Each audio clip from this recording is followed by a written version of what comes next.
Well, first of all, he really doesn't have any strategy here. He understands nothing about economics. He doesn't even understand how tariffs work. And I think it's pretty clear by now that that's the case. And I would like to think that somebody who purports to be an economist would at least admit that much. Because we have seen the backlash. We have seen that starting an unprovoked and unilateral trade war against some of our largest and most important trading partners has not worked out well for us or the global economy. Donald is a bully and he's a coward, which is why we have seen the backtracking, which is why we have seen, as you just pointed out, that China's strategy has actually worked for China, to China's benefit, because... Shocking Donald Trump's own niece just ripped him apart like a clearance rack toupee in a hurricane. A meltdown so spicy it makes Chernobyl look like a scented candle. Mary Trump didn't just spill tea, she emptied the kettle, shattered it, and set the table on fire. And Uncle Don? Let's just say his ego is now hiding in a bunker next to his tax returns.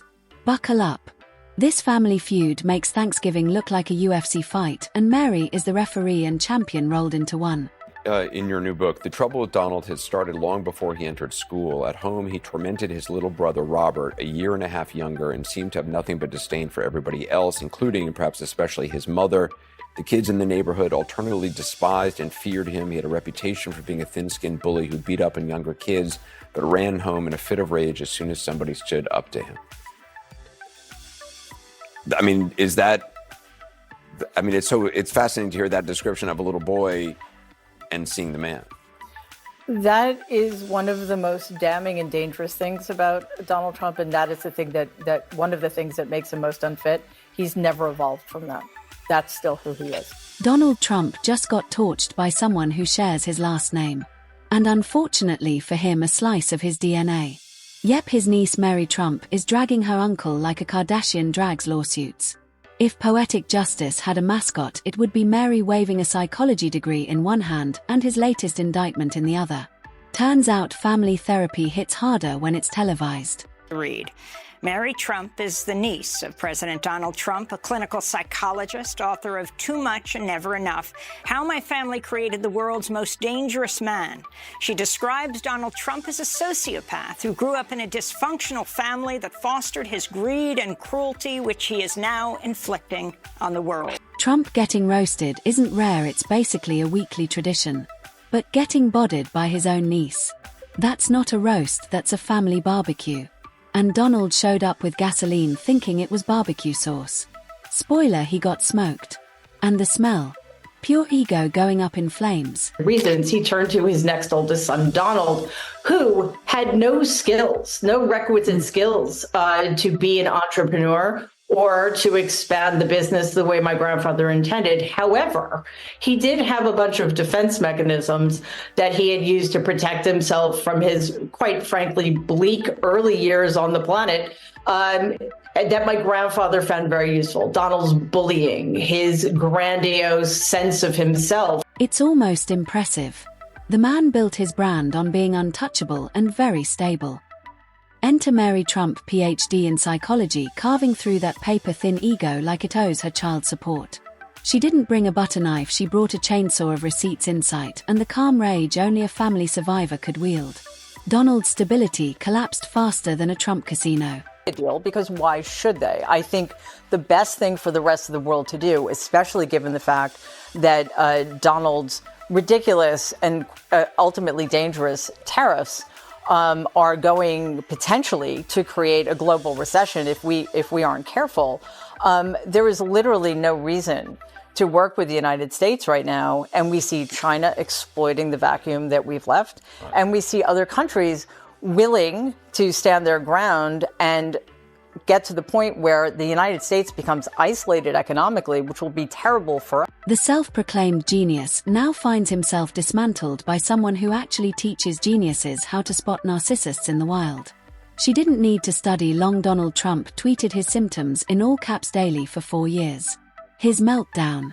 Classic rage deflection accusations, veins bulging, tie, extra orange hair collapsing like cotton candy in humidity. But this isn't just family drama. Mary Trump knows where the skeletons are buried because she grew up watching him hide them behind the gold-plated fridge. And now she's handing out the treasure map. While going straight at Donald's vulnerabilities. The narcissistic injury she inflicted on him in the first 10 or 15 minutes of the debate did exactly what it needed to do, which, as you just said, was make him unravel. He couldn't recover. And honestly, he's not going to. Mary didn't just expose him. She dissected him. CSI Dysfunctional Family Edition. The empire of bluster and bankruptcies ran straight through her psychological shredder. No shouting, no weird landscaping presses, just calm clinical analysis. Donald Trump is a walking DSM with a red tie. And as she laid out the facts, Donald furiously typed fake like it could make lawsuits disappear. It's like watching a balloon scream at a pin and the pin is smiling. Did you ever hear Donald Trump, your uncle, use the N-word? Yeah, sure. Yeah, sure. Well, I know that sounds awful to put it that way, but when you live in a family, and you're a kid, it's not that I didn't know it was wrong. I did, because I lived a very different kind of experience growing up. I lived in Jamaica, Queens, which was, lower class, working class, and predominantly African American. I went to a school that was predominantly Jewish. So I didn't understand the animus, but it wasn't shocking because it's just the way it was. This is how adults in my orbit spoke and behaved. And now, of course, I learned a long time ago that it wasn't just something I disagreed with. His followers, spinning like broken weather vanes. 1 minute she's a liar, the next she's a Shorosh plant, 5 minutes later Obama's fault. Meanwhile, Donald Trump whined with toddler logic, she's jealous. She never liked me. It's like watching a man fight a mirror because the reflection didn't vote for him. Mary Trump, meanwhile, calmly dismantled him piece by piece, the kind of surgical precision that turns dysfunction into a case study. It's not a roast, it's a graduate seminar. And now, of course, I learned a long time ago that it wasn't just something I disagreed with, but it was deeply wrong. And here's what really hurts him: family isn't supposed to turn. Family is supposed to cover tracks, polish the gold toilet, and keep quiet. But Mary Trump didn't whisper, she went full demolition derby with documents, timelines, and decades of receipts. She didn't just throw him under the bus, she diagrammed the crash-checked blind spots and handed him the keys before he hit the gas on himself. Donald never saw the headlights coming. I do, especially from 20 years ago, but even from 8 years ago. He has much less impulse control, to the extent he ever had any. He is incapable of bringing a thought to conclusion. He goes off on tangents. And I think part of it is because he hasn't been pressed.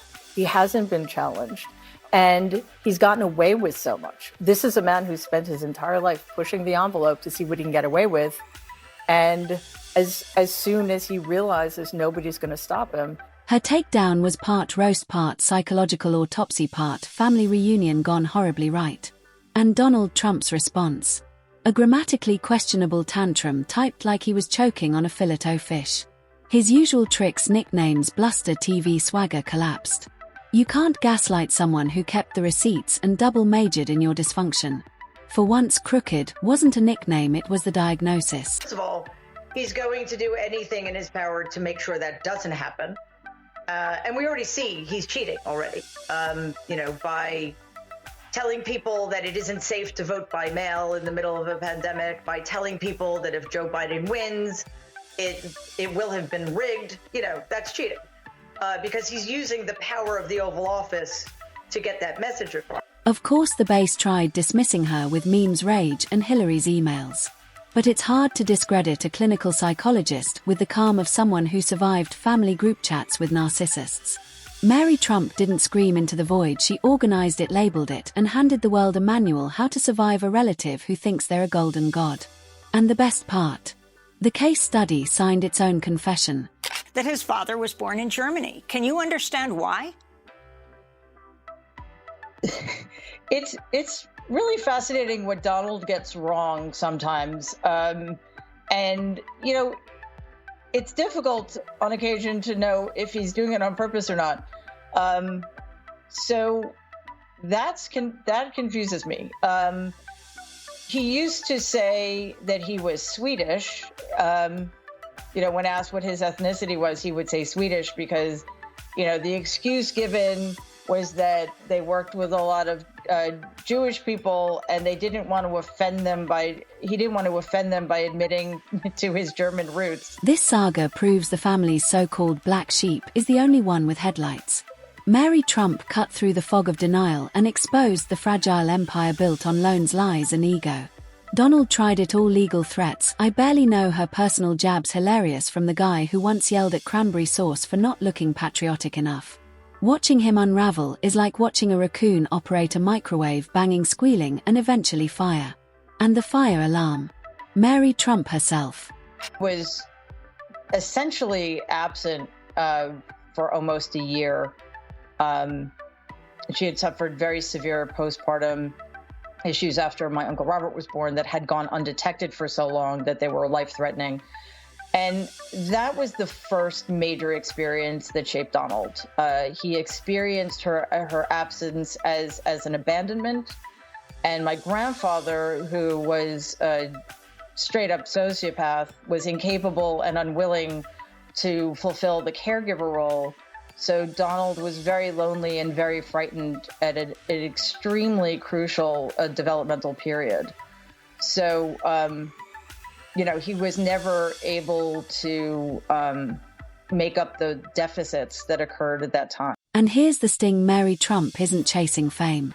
She's doing something far more dangerous to Donald: telling the truth. Not his capital T truth, but truth based on evidence and psychology. Garlic to Trump's Dracula. And oh, it burns. Because deep down he knows she's right.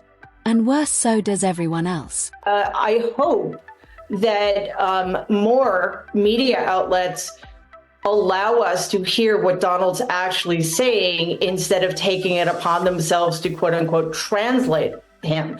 His nonsense is untranslatable. So what ends up happening, because human beings need to make meaning of things, is that certain reporters and journalists end up imbuing Donald's meaningless statements with meaning, so they don't seem as dangerous and, quite frankly, unhinged as they really are. Of course, Donald Trump tried to spin it: she's bitter, unstable, irrelevant. Hilarious coming from the guy who tried to buy Greenland. Every insult boomerangs right back. Mary isn't just a critic, she's a witness with files and footnotes. She's not airing dirty laundry, she's building a forensic museum of dysfunction. Admission free. Brochures included. Tours. Daily led by Donald's own meltdowns. Trump went to a military academy for high school.